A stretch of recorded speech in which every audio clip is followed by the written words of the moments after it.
নমস্কার বন্ধুরা, রসনা আর test of হোমে আপনাদের স্বাগত। কেমন আছেন সবাই? অনেক দিন বাদে আবারও ফিরে এলাম আপনাদের কাছে আমার নতুন রান্নার রেসিপি আপনাদের সাথে শেয়ার করব বলে। আমার আজকের রেসিপি ডিমের কষা। তো চলুন বন্ধুরা, রান্নাটা আমি ঝটপট সেরে ফেলি। এখানে আলু আর ডিমগুলিকে আমি সেদ্ধ করে নিয়েছি, নিয়ে ভালো করে খোসা ছাড়িয়ে নিয়েছি। এবার ডিমগুলিকে ছুরির সাহায্যে একটু একটু করে আমি চিড়ে নিচ্ছি, যাতে এর ভেতরে ভালো করে নুনটা ঢুকে যায় যখন আমি নুন দেব।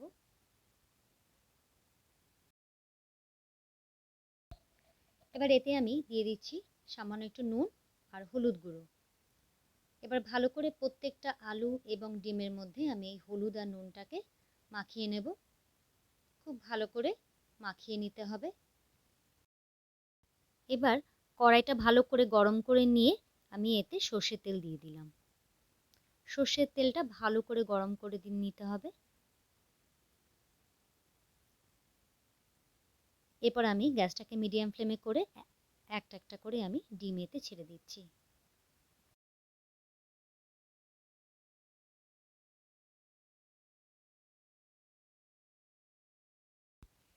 লালচে করে ভেজে নিয়ে এবার আমি এগুলোকে তুলে নিচ্ছি।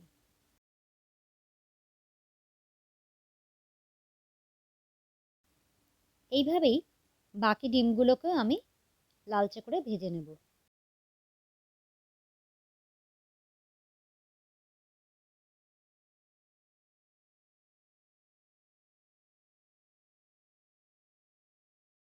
একইভাবে আমি আলুগুলোকেও ভেজে নেব।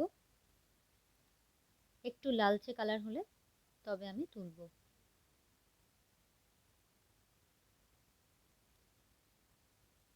এই সময় গ্যাসটা মিডিয়াম টু হাই ফ্লেমে রাখবেন। একটু লালচে হয়ে গেছে, আমি তুলে নিচ্ছি। খুব বেশি কড়া করে ভাজবার দরকার নেই।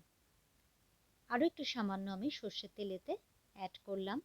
ভালো করে গরম করে নিয়ে এতে আমি গোটা গরম মশলা, দারচিনি, এলাচ দিলাম আর দিয়ে দিলাম গোটা জিরে।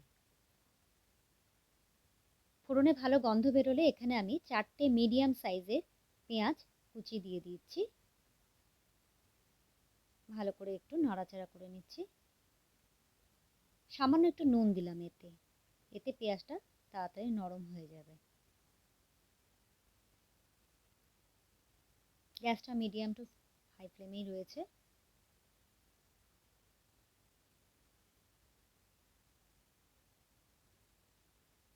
ভালো করে নাড়াচাড়া করেছি। পেঁয়াজটা একটু হালকা লালচে হয়েছে। এতে আমি এবার দিয়ে দিচ্ছি 1.5 চা চামচ আদা বাটা, 1 চা চামচ রসুন বাটা, আর এখানে 5টা কাঁচা লঙ্কা আমি জল দিয়ে মিক্সিতে পেস্ট করে নিয়েছিলাম, সেটা আমি এতে দিয়ে মিশিয়ে নিচ্ছি।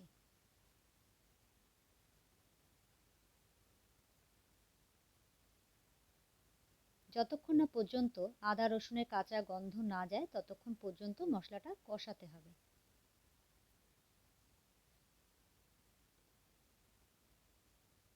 দিয়ে দিচ্ছি 1/2 চা চামচ হলুদ গুঁড়ো, 1 চা চামচ জিরের গুঁড়ো, কাশ্মীরি লঙ্কাটা আমি 2 চা চামচ দিলাম, কারণ এতে কালারটা খুব সুন্দর আসে। আবারও ভালো করে আমি এগুলোকে মিশিয়ে নিচ্ছি। গ্যাসের ফ্লেমটা কিন্তু এই সময় লো টু মিডিয়াম ফ্লেমে রাখলেই ভালো, না হলে মশলাটা পুড়ে যেতে পারে।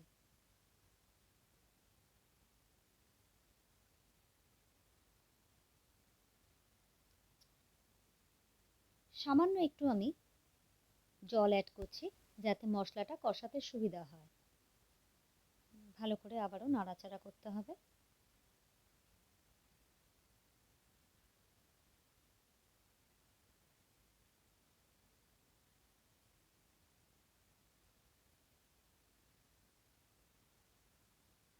ভালো করে কষানো হয়ে গেছে। এবার এতে আমি দিয়ে দিচ্ছি স্বাদ অনুযায়ী চিনি। ভালো করে চিনিটা মিশিয়ে নিলাম।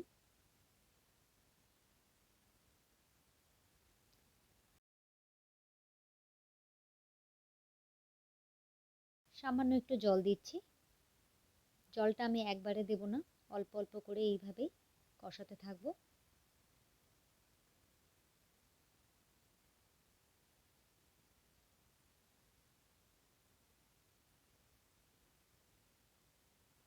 এবার আমি দিয়ে দিচ্ছি স্বাদ অনুযায়ী নুন।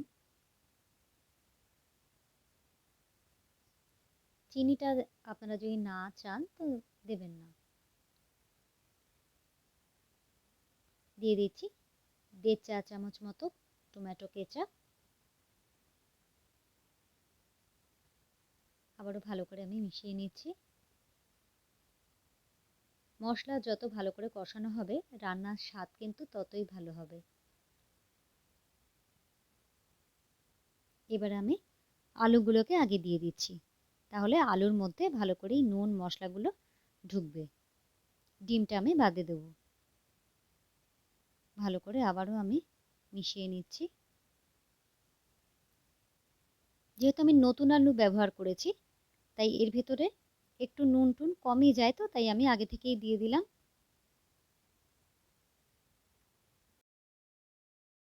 আর একটু জল দিলাম, আর একটু ভালো করে আমি কষবো।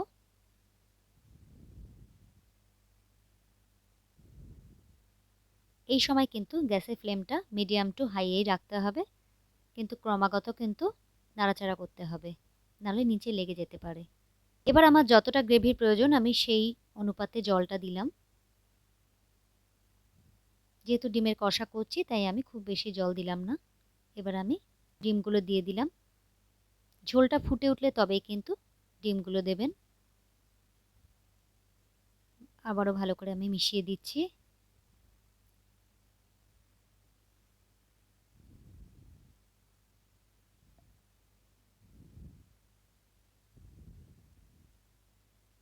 দু মিনিট মতো হাই ফ্লেমে রাখবো। এবার এতে আমি 5টা কাঁচা লঙ্কা দিয়ে দিলাম। আমি কিন্তু এখানে ঝাল লঙ্কাটা ব্যবহার করিনি, যেহেতু আমি কাঁচা লঙ্কা বাটা ব্যবহার করেছি। তবে আপনারা চাইলে কাঁচা লঙ্কার বদলে আপনারা কিন্তু গুঁড়ো লঙ্কাটাও ব্যবহার করতে পারেন। এবার একটু স্ট্যান্ডিং টাইমে রেখে আমি সার্ভ করে দেব।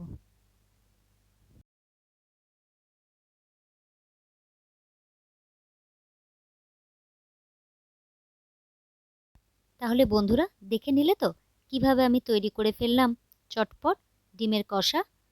তাহলে তোমরাও বাড়িতে বানিয়ে ফেলো।